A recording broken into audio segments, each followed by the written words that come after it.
Hello everyone, welcome to my YouTube channel. So today in this video I'm gonna discuss the poem A Bird Came Down the Walk. You know that when explaining I use both English and Sinhala to give you a better understanding. So as I promised you, I have uploaded a short video of the poet of the previous poem, and I'd be doing the same thing for this poem as well. එහෙමනම් අපි යමු දැන් poem එකට. So first of all, if I tell you something about this poem, this is a poem that can be categorized as a nature poem. So here you can see there are 20 lines in this poem and they are divided into 5 stanzas. So each stanza has 4 lines, that means quatrains. So that means there are 5 quatrains in this poem. එතකොට lines තියෙනවා මේ poem එකේ ඔක්කොම 20ක්. ඒ වගේම stanzas තියෙනවා 5ක්. එතකොට ඒ හැම stanza එකේම lines 4 ගානේ තියෙනවා මේ poem එකේ. And also another important thing is this poem is in first person narration. That means the speaker is telling us the incident. She is sharing what she did experience here. එතකොට normally mama අපි වගේ words අපිට මෙතනදී දකින්න පුළුවන්. So we can see words like I, we in first person narration. And also another thing is here iambic trimeter and iambic tetrameter can be seen in the lines. So it's not much important.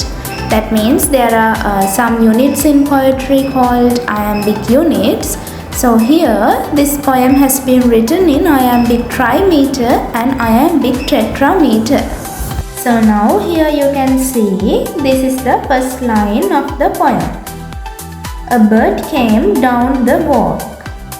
එතකොට මෙතනදී මොකක්ද මේ වෙන්නේ? මේ speaker ඒ කියන්නේ මේ කතා කරන කෙනා දකිනවා පොඩි පාරක කුරුල්ලෙක් ඇවිදගෙන යනවා. So you may have seen such incidents in your life. Small birds, okay, they are looking for food, moving here and there. So why am I explaining you this scenario? What am I trying to say here? Here, when I am explaining you can imagine what's going on. You can see, you can visualize what's going on here. So that means there is a technique that you already know, that is visual imagery. So if you have watched my previous video, there I did explain what visual imagery is. And මෙතනදී මම visual imagery කියන්නේ මොකක්ද කියලා කියන්න යන්නේ නැහැ. මම හිතනවා ඔයගොල්ලෝ ඒ ගැන දන්නවා ඇති කියලා. එතකොට ඒ ටෙක්නික් එක අපිට මේ ලයින් එකේ හොයාගන්න පුළුවන්. So in the next line you can see the bird is called he. So that means there is another technique that you can find here in this line. You see the personification technique here. මේ bird ගේ behavior එක ගැන poet විස්තර කරද්දී එයා ඔහු කියන word එක මෙතනදී පාවිච්චි කරනවා. ඒ කියන්නේ මෙතනදී personification කියන technique එක poet use කරනවා. So the bird is personified, or else you can say it is humanized. So first the bird's movement is described as coming down for a walk, and then the word he is used.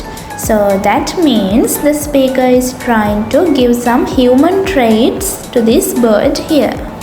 So the next line, here also you can see there is a visual imagery, and now at this point the bird has caught a worm. මේ bird පණුවෙක්ව අල්ලගෙන. He bit an angle worm in halves. එතකොට මේ bird පණුවෙක්ව අල්ලගෙන තියෙන්නේ සමාන කෑලි දෙකක් එන විදිහට.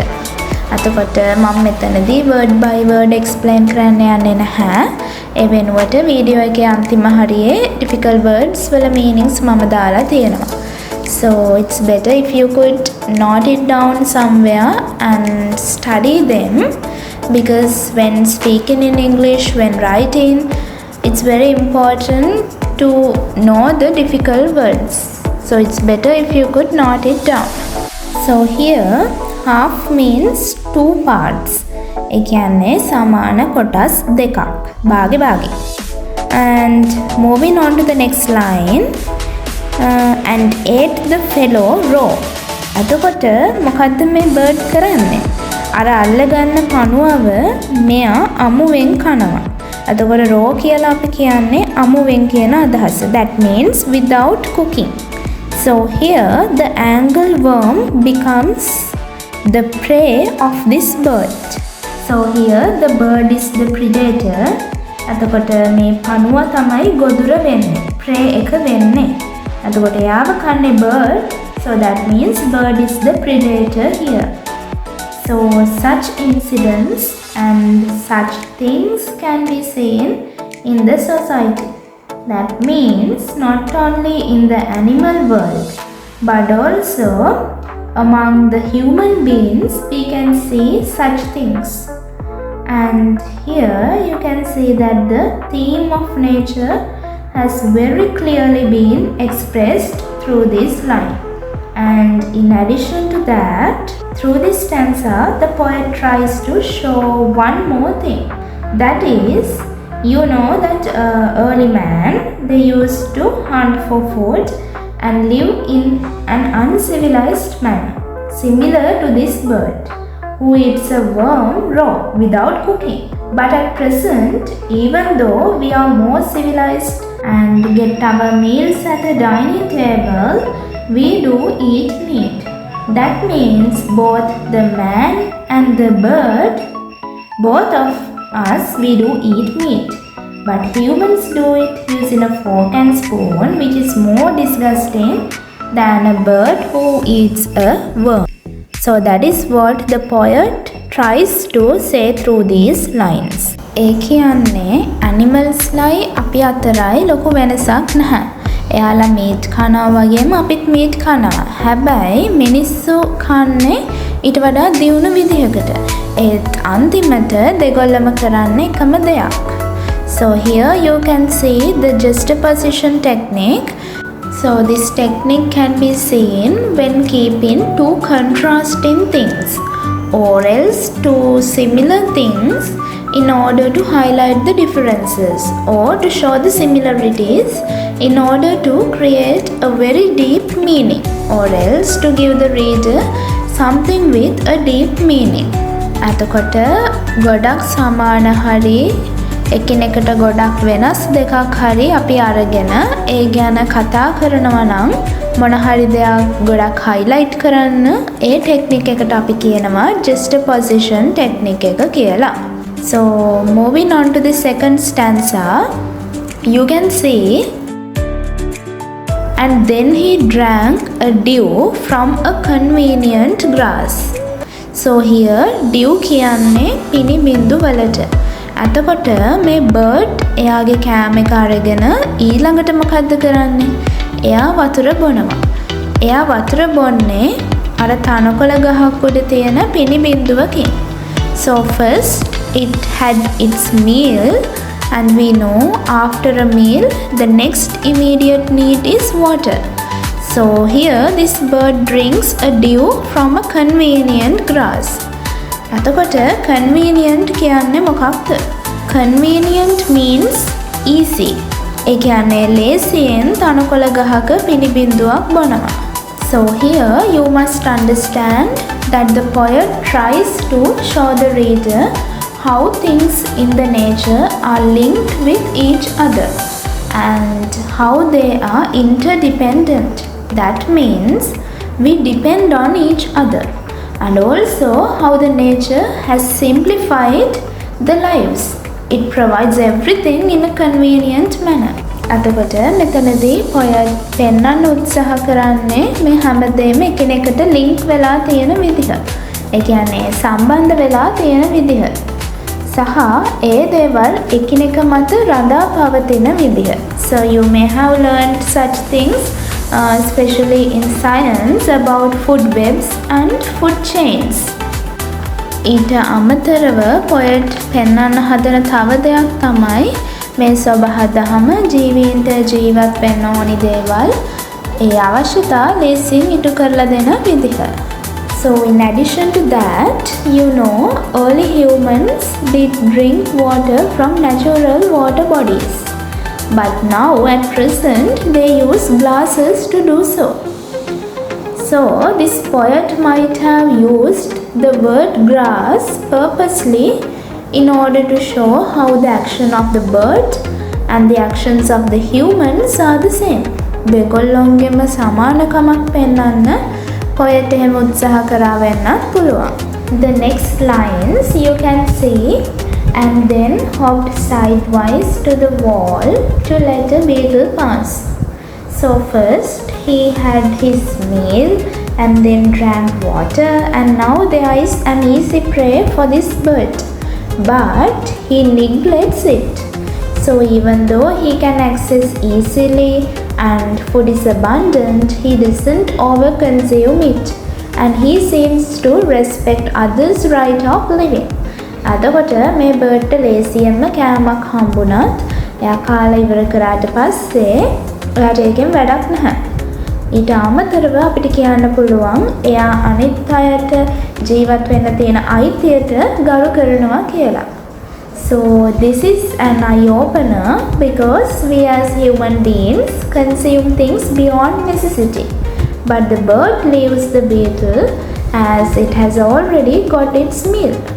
The third stanza, here you see that this poet is very clearly observing this bird. මේ birdව හොඳින් නිරීක්ෂණය කරනවා. So when she is observing, she sees the bird looking here and there and is very cautious. එයා හරි පරිස්සම් වෙනවා. එයා බලනවා මොකක් හරි එයාගේ ජීවිතයට තර්ජනයක් තියනවද කියලා. It's afraid of becoming a prey of another animal. තව සතෙක්ට ගොදුරක් වෙන්න මෙයා බයයි. ඉතින් මෙයාගේ ඇස් එහෙට මෙහෙට ටක් ගාලා move වෙනවා. So they looked like frightened beads, I thought. Beads වලට අපි කියනවා සිංහල වලින් පබ්බලු කියලා. ඉතින් මේ bird ගේ eyes beads වගේලු. So normally birds have black color shining eyes. So the poet has said that they look like frightened beads. And also he stirred his velvet head. He moved his velvet head slightly. චුට්ටක් ඔළුව හොලවනවා. So here you can see two techniques, a metaphor and a simile. So if I tell you the differences between these two, a metaphor directly compares two things. Words such as like and as cannot be seen. අතකොට මොකක් හරි දේවල් දෙකක් අරගෙන එක දෙයක් directly compare කරනවා නම් අනිත් දෙයට අපි කියනවා metaphor එකක් කියලා. But a simile compares two things used in words such as like and as. So in the above line, you see like frightened beads. So if I say he was as brave as a lion, so here you can see this is a simile. And here in this line you see a metaphor because bird's head isn't actually made of velvet. But the poet wants to say that this head is very smooth. And also in addition to that, you can see visual and color imagery here. So moving on to the next stanza, you see here the speaker tells the reader what's going on at the moment, what's happening at the moment. So now at the moment the bird knows that it is in danger. So it's very cautious. Bird දන්නවා මොන හරි දෙයක් සිද්ධ වෙනවා කියලා. ඉතින් යා වටපිටාව ගැන හොඳ අවධානයෙන් ඉන්නේ දැන්. And then the poet offers or gives a crumb. So maybe a small piece of bread or cake. ඉතින් මෙතනදී speaker දෙනවා අර බර්ඩ්ට පොඩි මොන හරි කෑමක්. පාන් කෑල්ලක් හරි කේක් කෑල්ලක් වගේ දෙයක් දෙනවා. So and next you see how the bird is ready to fly away. He unrolled his feathers and rode him softer home. So here you can see what's going on. You can visualize what's happening. The bird refuses man-made food and it is very satisfied with what the nature has given him. මේ bird ප්‍රතික්ෂේප කරනවා මිනිස්සු හදපු කෑම. එයාට සබහාදාම දීලා තියෙන ආහාර ඇති. එයා ඒකෙන් සෑහීමකට පත් වෙනවා. So the last stanza, in this line you can find a metaphor and the movement of bird is contrasted from the movement of butterflies. And also you see here the poet is very interested about the wings of this bird. එයා ගොඩක් උනන්දුයි මේ බර්ඩ්ගේ අත්තටු ගැන. And he compares them to oars. මේවා මුහුදේ අර හබල් ගහන එකට poet compare කරනවා. So at this moment the bird is like oars that divide the ocean. And also the beauty of the bird is compared to the beauty of butterflies. So here also you can see that there is a technique, visual imagery, where you can imagine butterflies flying over the river banks.